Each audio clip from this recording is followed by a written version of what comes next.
The top stories tonight in Y News. The cost of damages to infrastructure caused by Typhoon Rolly has reached 5.76 billion pesos. 10 local chief executives ordered to explain their absence in their respective areas during the onslaught of Typhoon Rolly. Telecommunication companies provide free calls and charging stations in typhoon-hit areas. Newly appointed vaccine czar, Presidential Peace Advisor, Secretary Carlito Galvez, unveils his roadmap for the distribution of vaccines in the country. The Department of Foreign Affairs disowns a group of diplomats backing former Philippine envoy to Brazil, Marichu Mauro. And over 97 million Americans have already voted. Good evening, Philippines and the world. Today is Tuesday, November 3, 2020. I am Harleen Delgado. Join us in the next hour as we deliver today's top stories around the country and in other parts of the world. I'm Angelo Castro III. We are also seen in 1,935 satellite monitoring centers nationwide and via live streaming worldwide through the UNTV News and Rescue social media accounts and our website, untvweb.com. I am William Theo.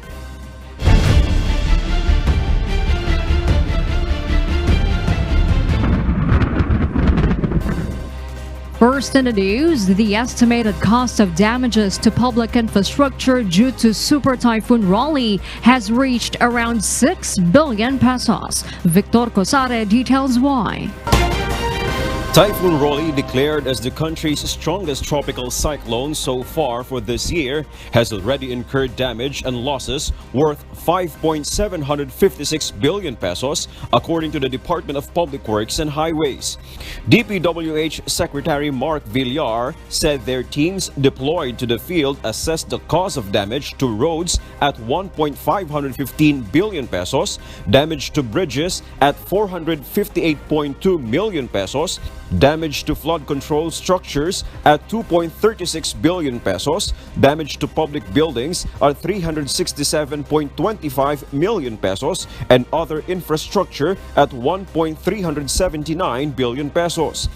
Villar said the bulk of the infrastructure damage, amounting to 4.621 billion pesos, was reported in Bicol region.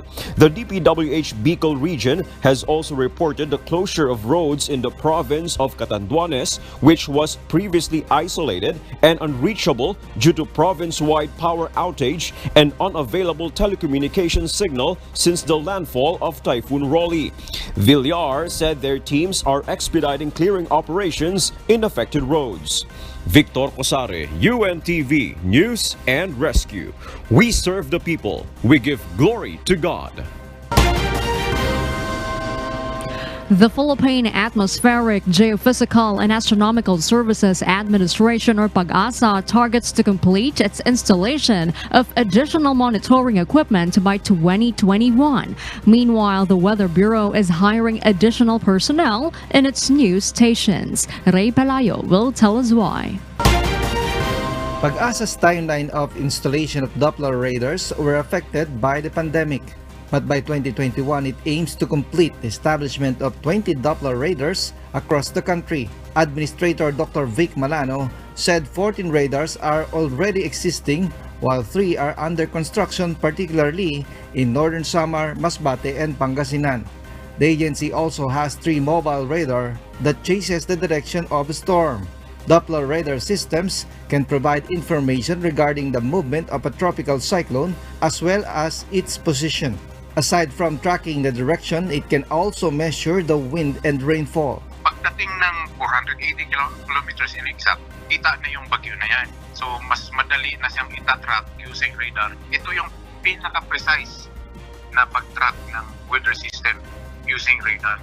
Unfortunately, the radar in Catanduanes was destroyed by Super Typhoon Rolly. This is one of the 3 radars donated by Japan, funded with 1 billion pesos. Dr. Malano said that the designs of radar will now be improved to withstand a super typhoon, especially those located in the eastern part of the country. This will be patterned with the rehabilitated radar in Giwan Eastern Samar that was also destroyed by Typhoon Yolanda in 2013. Meanwhile, Pag-asa is also planning to hire 700 personnel to manage their stations. So kailangan natin ng magdagdag ng tao para mag-man itong mga istasyon na to, tsaka yung pag-improve ng ating forecasting capability. Malano said they are already coordinating with the Department of Budget and Management for budget allocation. Ray Pelayo, UNTV News and Rescue.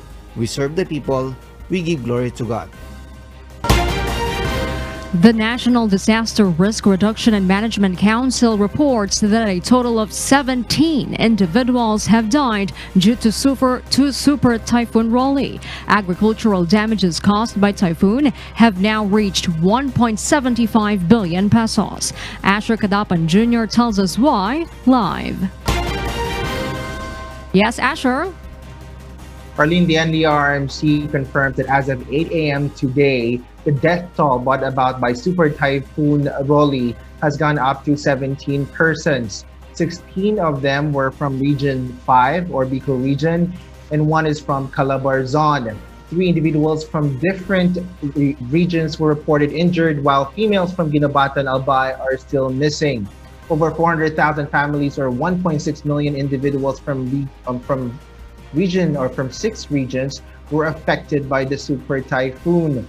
There were also 178 COVID-19 patients and 417 medical and support staffs who were evacuated from 11 local and mega quarantine and testing facilities. About 700 passengers, 302 rolling cargos, 2 vessels and 7 motorbanks remain stranded in different ports in 4 regions.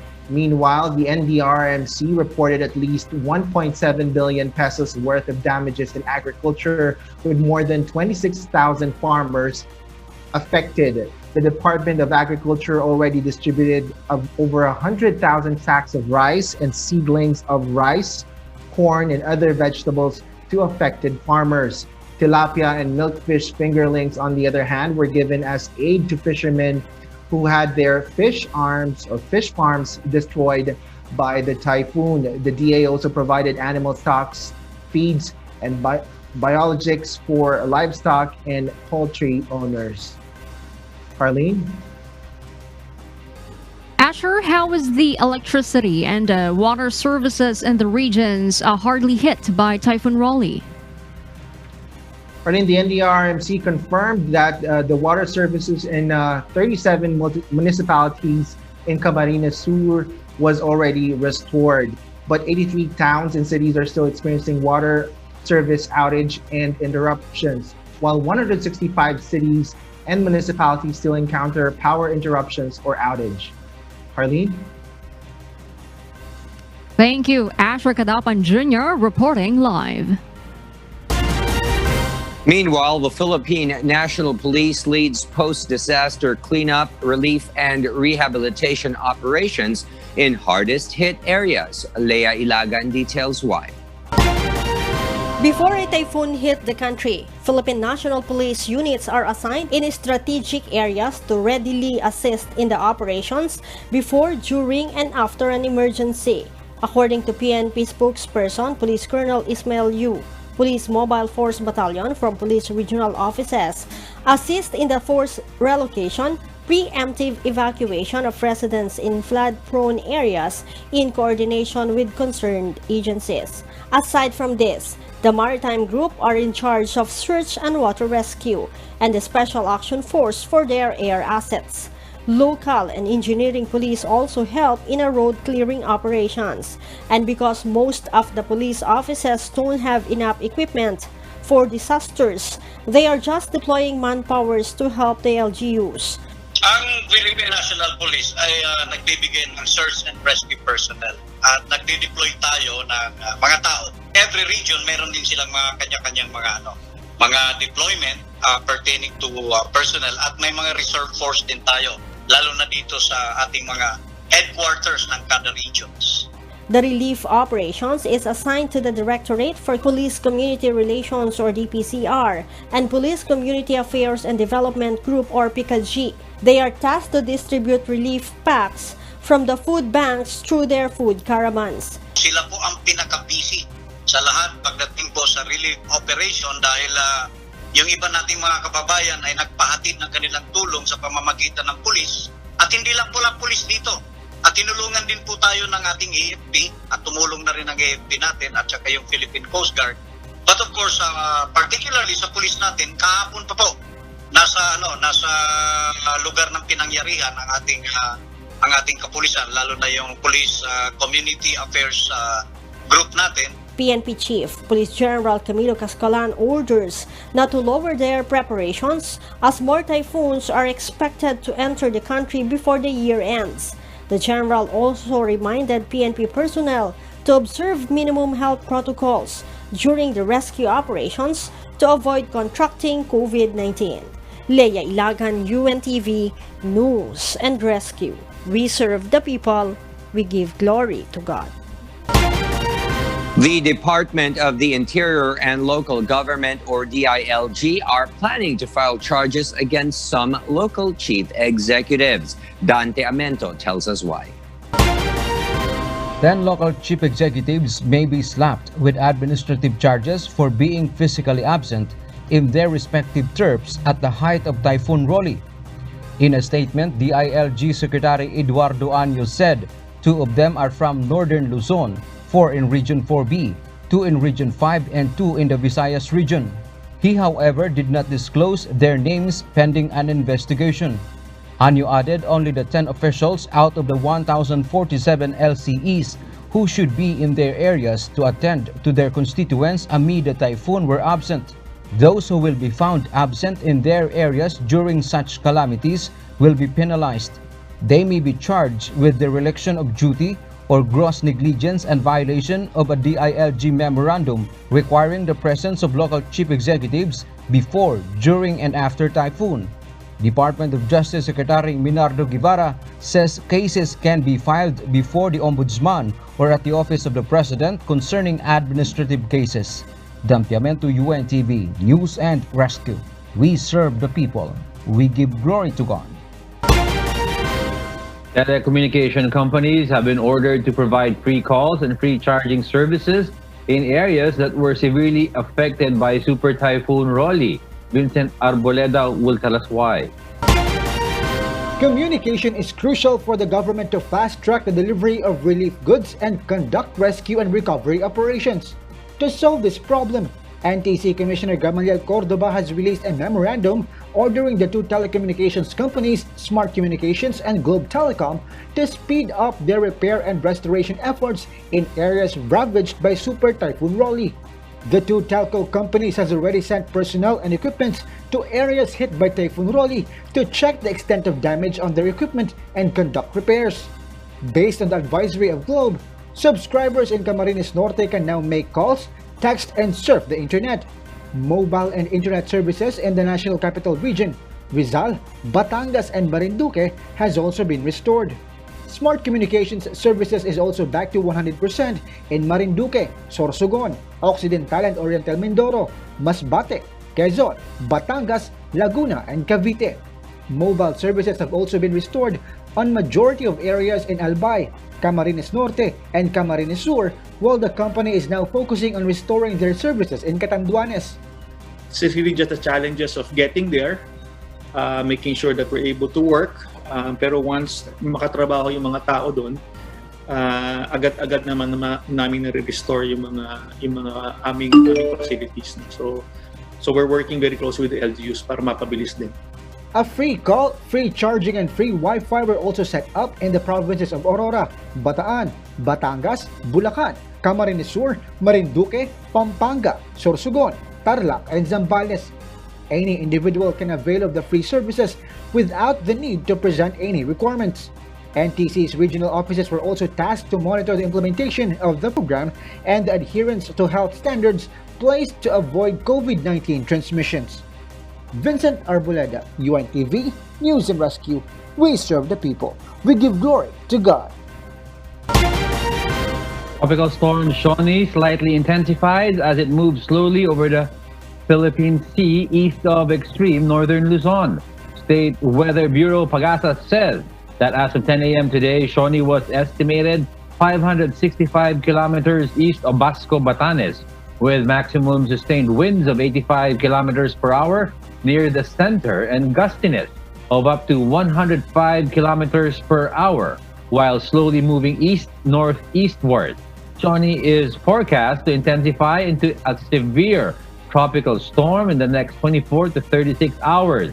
It may intensify into a typhoon on Thursday prior to close approach or landfall over extreme northern Luzon. Meanwhile, Tropical Storm Rolly slightly intensifies and is expected to exit the Philippine area of responsibility tonight. As of 10 a.m. today, Rolly was located 540 kilometers west of Subic, Zambales.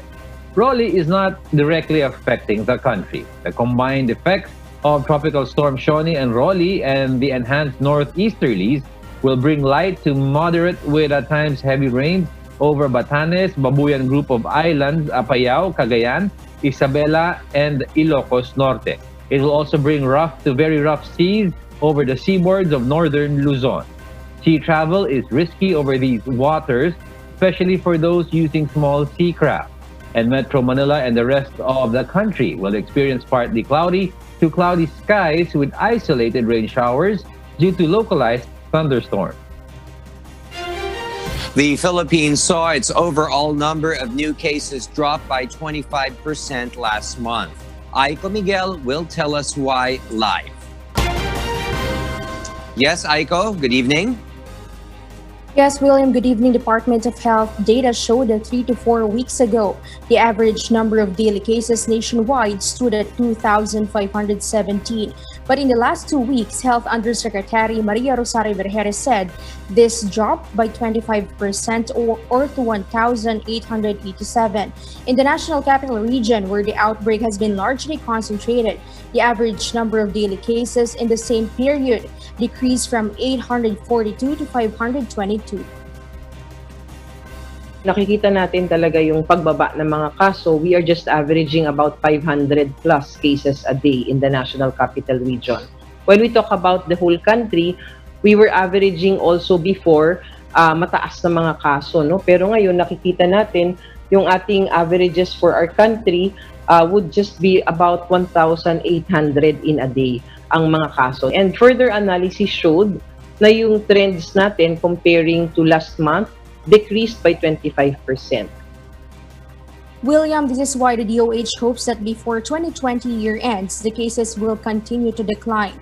DOH was targeting that all localities in the country would have transitioned to the much looser MGCQ by the first quarter of next year.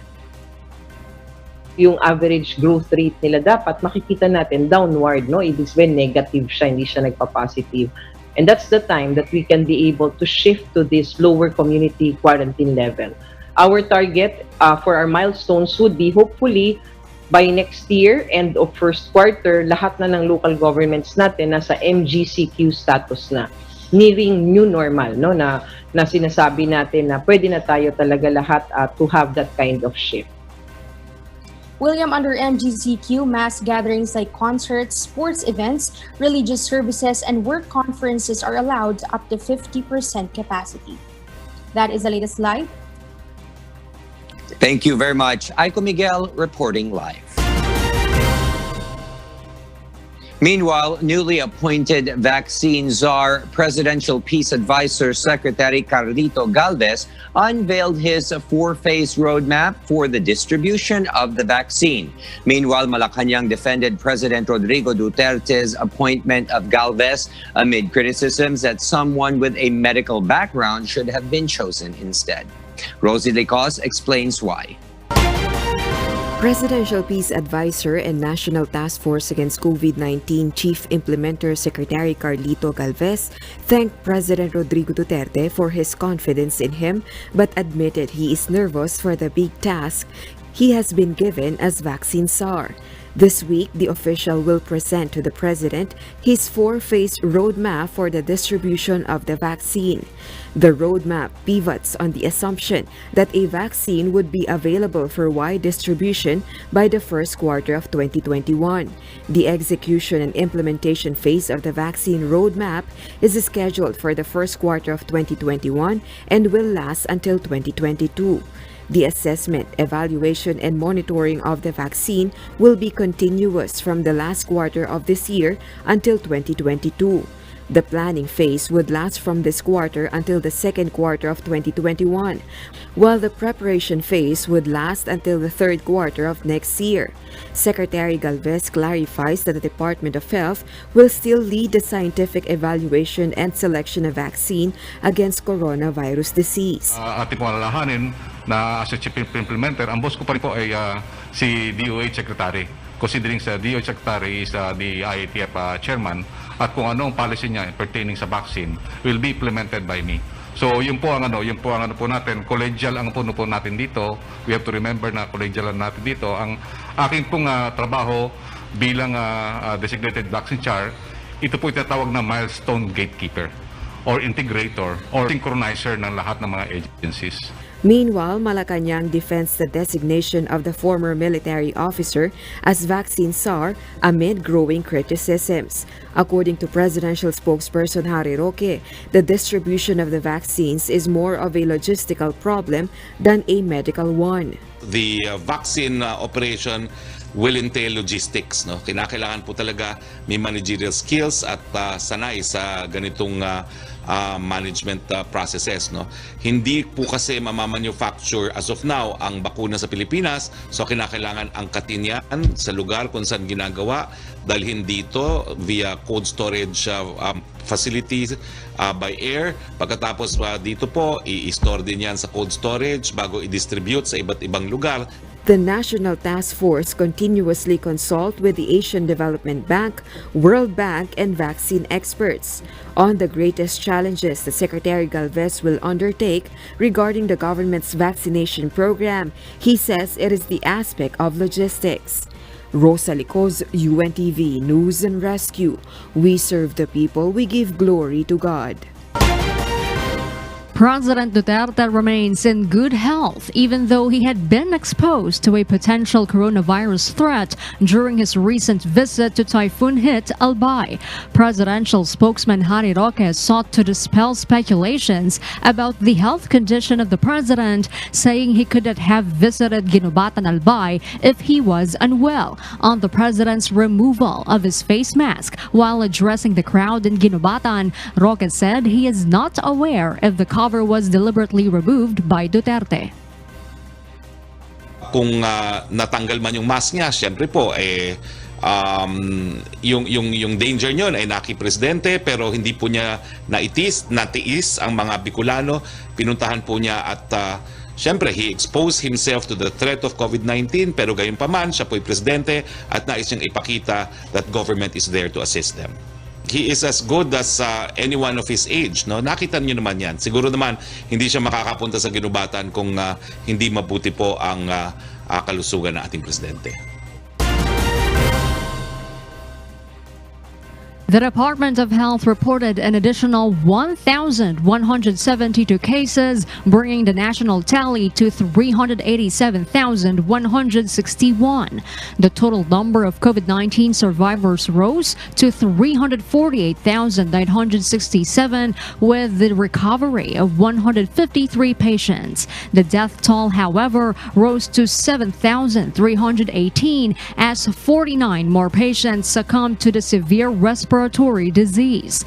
The recoveries and deaths left the country with 30,876 active cases, of which 82.5% are mild, 10% asymptomatic, 4.8% severe, and 2.7% critical. Pampanga province recorded the highest number of new infections with 154, followed by Quezon City with 115, Laguna with 83, Baguio City with 70, and City of Manila with 69.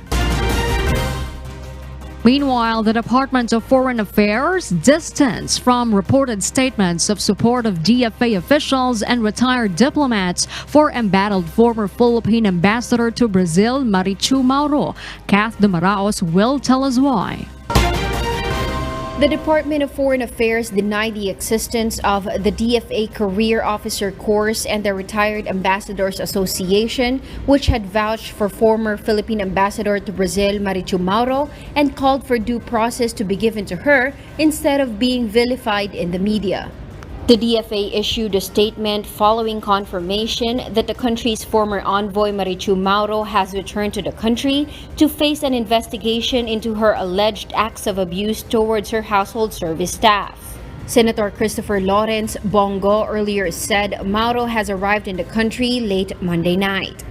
She is expected to face the panel formed by the DFA to look into the series of alleged physical abuse she committed against her household helper, as shown in CCTV videos released by a Brazilian media last month.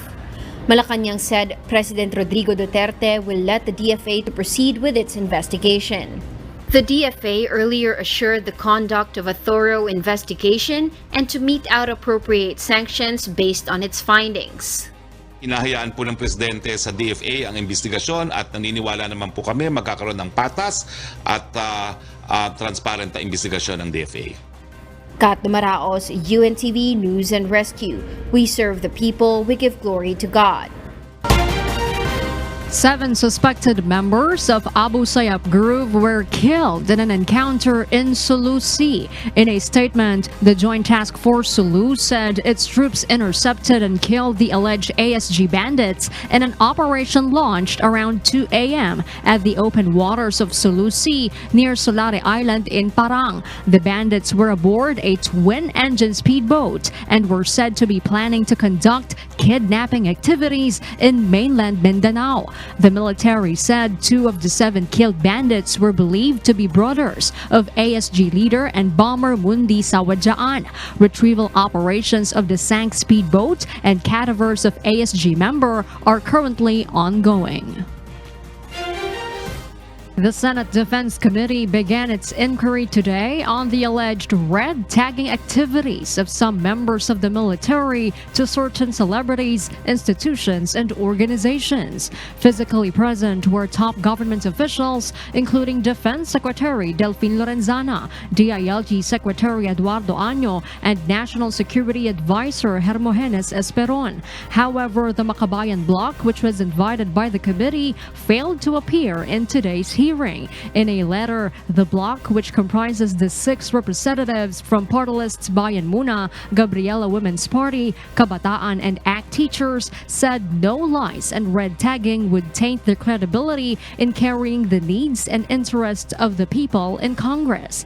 They also hope that the Senate would not allow itself to be used as an avenue for further red tagging and defamation, which may endanger the lives of their leaders and members. The bloc added that all attention should be directed to the needs of the victims of Typhoon Rolly. Meanwhile, Senator Panfilo Lacson, who chairs the committee, said former Bayan Muna Parlist Representative Nery Colmenares wrote him a letter explaining that he won't be able to attend as he's with his family in view of the holiday. However, he hopes to attend the next hearing and suggested those who are the subject and victims of red tagging, including celebrities, should also be invited in the probe. Meanwhile, AFP Lieutenant General Antonio Parlade Jr. denied again the allegation that he ragtagged actress Liza Soberano, Angel Locsin, and Miss Universe 2018 Catriona Gray. Have you in any way red tagged Miss Liza Soberano, Angel Locsin, and Catriona Gray? No, Your Honor, I did not. According to the military official, it was the netizens who accused Soberano of being a member of communist terror group. That's exactly what I said, that there's nothing wrong expressing your support on women's rights and advocacy rights and children's rights. That is why I wanted to inform the netizens that it is unfair for them to red tag Liza Soberana simply for being part of that webinar. However, some senators believe that Parlade should be careful with his statements, especially being the spokesperson of National Task Force to End Local Communist Armed Conflict, or NTF-LCAC. Part of the statement that was posted by General Parlade said something like, baka matulad ka kina ganito. No? I'd like to think that you are also concerned about the safety of individuals, but it can also send out a message of fear to others that banta ba ito o ito ba ay para sa kapakanan ko na sinabi yan. Siguro mag-iingat tayo sa susunod na mga pagkakataon.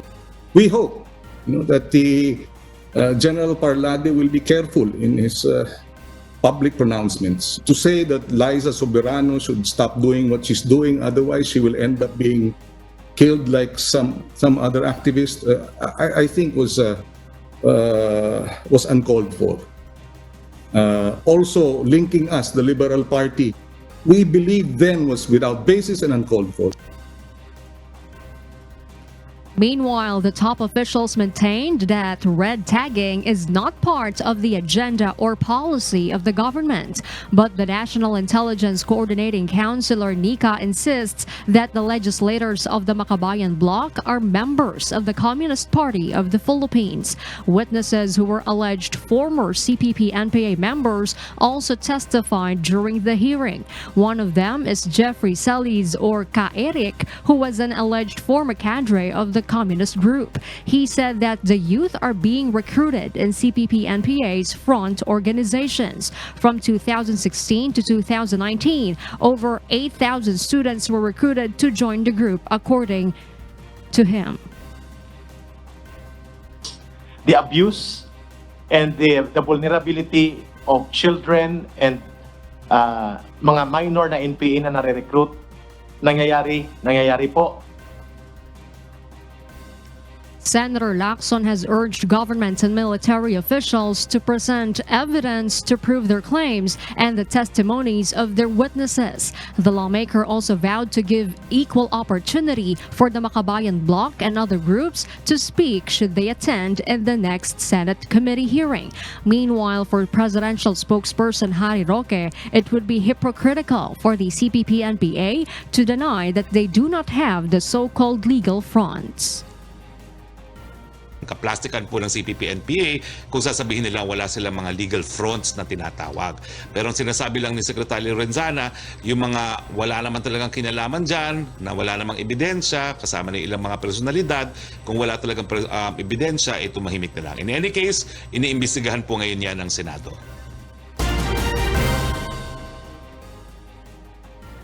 The Philippine Food and Drug Administration assured the public that the influenza vaccines in the country are safe for use, amid concerns raised on such vaccines in Singapore and South Korea. Aiko Miguel details why. The Philippine supply of influenza shots is not related to the vaccines reported to have caused deaths and adverse effects in other countries. This was assured by the Food and Drug Administration after news agencies reported 83 people died in South Korea after receiving flu shots. According to FDA Director General Eric Domingo, they checked the lot and batch numbers that are being investigated in Korea and Singapore, and none were found here. Chinek namin yung brand mismo. Yung brand at saka yung type of vaccine na ginamit sa Korea na ini-investigate nila, wala yan dito sa Pilipinas. Meanwhile, health authorities in Singapore halted the use of two vaccines, SkyCell Flu Quadrivalent and VaxiGrip Tetra, as a precautionary measure following reports of adverse health effects in South Korea. Aiko Miguel, UNTV News and Rescue. We serve the people, we give glory to God. Water concessionaire Maynilad has good news for its customers. The firm announced it is deferring the supposed rate increase in its services set for January 2021. Joanne Nano will tell us why. Maynilad customers will experience steady water bills by 2021 as the water concessionaire announced that they will be postponing the water rate hike that is supposed to be effective by January next year. In a statement, Maynilad said that the move is in support to the government efforts to ease the burden on customers reeling from the pandemic's impact on their livelihood. Maynilad was supposed to increase their water rates by 5 centavos per cubic meter. Meanwhile, the National Water Resources Board sees enough water supply until summer season next year for Metro Manila residents and other areas dependent on Angat Dam. This as water level in Angat Dam has significantly increases brought by heavy downpour due to Typhoon Rolly. Based on Pag-asa's projection, Angat Dam may reach its 212 meters target level by the end of this year due to the impacts of amihan and onset of La Nina. Kapag nangyari po yun, sa tingin ho natin, ay sapat yung mga pag-ulan na to para po mapabigyan ng kasiguruhan yung supply ng tubig natin hanggang sa susunod na taon po, particular po itong panahon ng mga ag-init or summer hanggang sa susunod na taon. As of today, water level in Angat Dam is at 200.22 meters. With this, the NWRB decided to increase water allocation for Metro Manila to 46 cubic meter per second from the previous 44 CMS effective this November, while allocations for farmlands were down to 15 CMS from 30 CMS due to harvest season. Joanna Ano, UNTV News and Rescue. We serve the people, we give glory to God.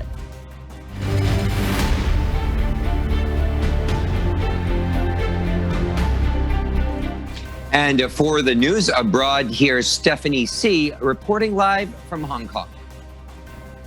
Good evening, William. The U.S. election 2020 is already one for the history books, whatever the outcome is. Marie Peñaranda will tell us why. Less than 24 hours before the election day here in the U.S., more than 97 million Americans have already voted, more than two-thirds of 2016's total number of votes. The total early votes stand at 98,802,580 as of 11:43 p.m. Eastern Time on Monday, according to the nonpartisan website run by Michael McDonald, a professor with University of Florida who tracks county-level data. The early votes include more than 35 million in-person votes, as well as 63 million returned mail-in ballots, and the figure represents some 71% of the total votes counted in the 2016 election. In the 20 states that report the party registration of early voters, the Elections Project found that 45.2% of those who have voted early are registered Democrats, 30.5% are Republicans, and 23.6% list no party affiliation. Meanwhile, some Filipino Americans went ahead to vote early in anticipation of long lines tomorrow and showed their support for their presidential bet. I voted for Trump because he's against abortion and he's trying to take down child sex trafficking as well as pedophilia. Reason to stay with President Trump is very easy. A strong-willed president is necessary in order to advance the interests of the United States to make America great again. It is believed that 2020's total number of voter turnout could be the highest in a century. Marie Peñaranda, UNTV News and Rescue, USA. We serve the people. We give glory to God. Thousands of Australian Defence Force personnel will be deployed to more frequent natural disasters. Marvi Delphine will tell us why live. Marvi? Stephanie, as part of a paradigm shift for Australia's military, as many as 14,000 active personnel of the Australian Defence Force, or ADF, will increasingly be called to be the main responders to bushfires, natural disasters, and COVID-19 style crisis. ADF Chief Angus Campbell has long warned the public that natural disasters, instability from climate change, and crisis will stretch the military, and no doubt that has been the case with this year's COVID-19 pandemic. As part of Operation COVID-19 Assist since February, the ADF has provided comprehensive support worth $80.7 million to states and territories, with more than 3,200 personnel providing support on home soil. To continue to provide this support, the Australian federal government is trying to push new legislation that will streamline the processing for calling out Army reservists to boost the ADF's capacity to respond quickly when needed and without having to request from state governments.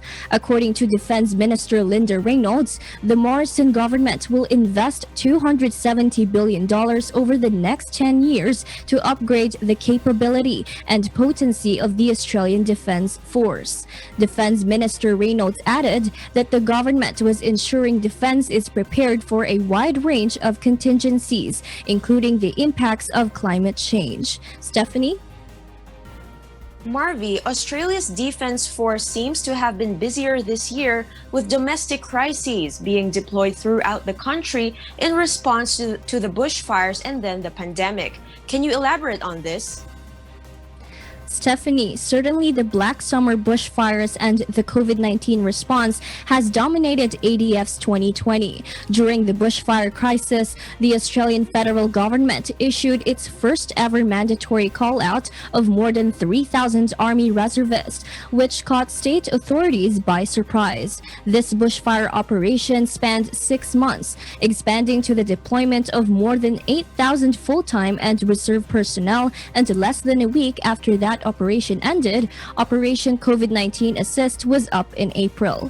Preparations are now underway as the weather heats up and the bushfire season approaches. There are still more than 2,000 ADF personnel stationed across each state and territory supporting Australia's COVID-19 response. Stephanie?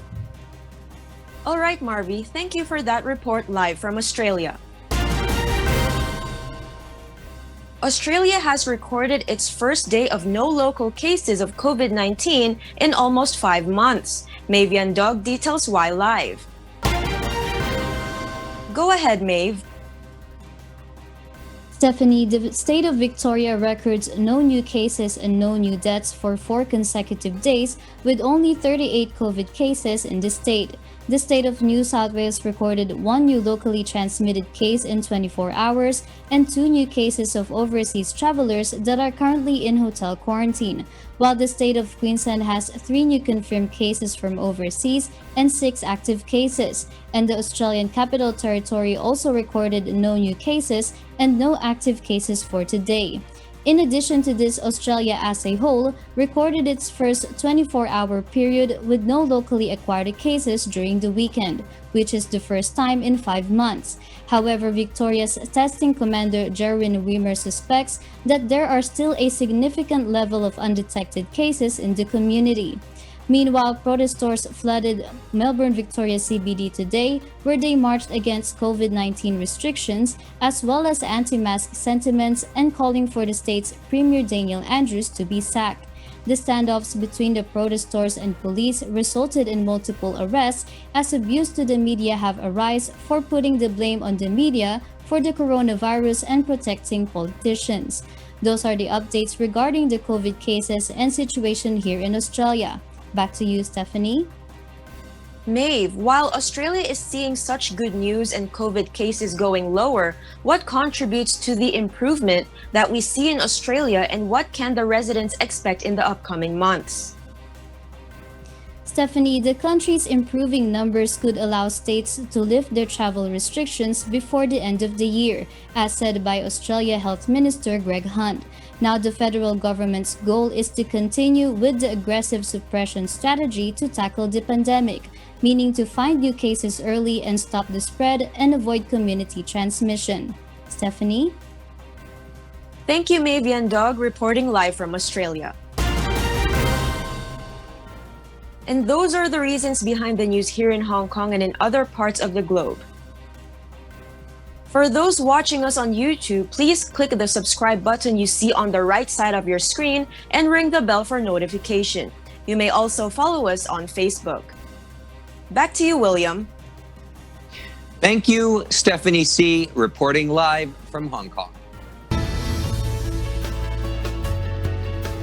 A team of researchers have designed a smart tablecloth, which they say can help with cooking and with watering plants, among its many possible contributions. Nino Armilio will tell us why. A study from Dartmouth College and Microsoft Research shows that a smart fabric can detect non-metallic objects, ranging from avocados to credit cards.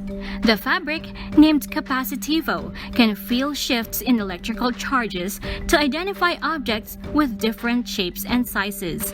Existing sensing techniques using fabrics typically rely on inputs such as user touch, but the new interactive system relies on an implicit input technique in which the fabric does not require action from the object it is sensing. The fabric system recognizes objects based on shifts to electrical charges in its electrodes caused by changes to an object's electrical field. The difference in charge can relate to the type of material, size of the object, and shape of the contact area. 20 objects were tested on the smart tablecloth as part of the study. The objects varied in size, shape, and material. Overall, the system achieved a 94.5% accuracy in testing. The system was particularly accurate for distinguishing between different fruits, such as kiwis and avocados. But the system was less accurate for objects that don't create firm footprints on the fabric, such as credit cards. According to a senior researcher for the study, computer science assistant professor Xing Dongyang, this research has the potential to change the way people interact with computing through everyday soft objects made of fabric. Tae-Yen Wu, a PhD student at Dartmouth and lead author of the study, said that being able to sense non-metallic objects is a breakthrough for smart fabrics because it allows users to interact with a wide variety of everyday items in entirely new ways. Researchers expect that the system can serve a variety of functions, including helping to find lost objects, providing alerts or notifications, and supplying information to other smart systems such as diet trackers. The system can even assist with cooking by making recipe suggestions and giving preparation instructions. Nino Armilio, UNTV, News and Rescue. We serve the people. We give glory to God. And those are the reasons behind the news, November 3, 2020. I am Harleen Delgado. Reasons we deliver to you as they unfold. I'm Angelo Castro III. Because we need to know, we will always ask why. I am William Theo. We serve the people. We give glory to God.